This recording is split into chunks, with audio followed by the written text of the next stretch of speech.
I am Thomas, and welcome to another edition. Tell you the story of Edward Gingrich. He's an old order Amish man from Pennsylvania who gained notoriety as the first person from his community ever to be convicted of homicide. Known for his rebellious nature and difficulty conforming to the strict Amish lifestyle, his marriage to Katie was initially hoped by the community to be a stabilizing influence.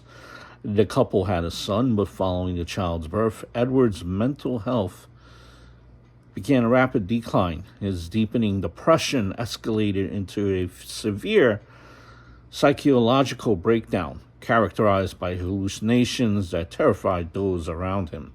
The Amish community, recognizing the severity of his condition, they eventually permitted Edward to seek outside medical help.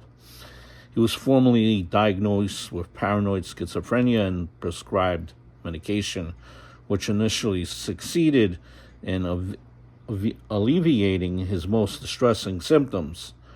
However, though, Edward disliked the zombie state medication induced, and he soon made the fateful decision to stop taking it, leading to a swift deterioration of his mental stability. During this time, he was influenced by a non-Amish man named Dave Lindsay, an evangelist who lectured Edward about renouncing his faith and led him to dangerously believe that his wife, Katie, was the devil. The external influence compounded his untreated psychiatric illness, and this tragic trajectory culminated March in '93. Edward violently attacked Katie in their kitchen, punching her and knocking her to the ground. Katie's attempt to save herself was to yell for their 6-year-old son to run and get help. Unfortunately, by the time the boy returned with his uncle, Katie was no longer alive. Edward had brutally beaten her to death, stomping on his skull with heavy boots, and then disemboweling her, leaving her internal organs beside her bloody body. A scene that shocked every hardened law enforcement official.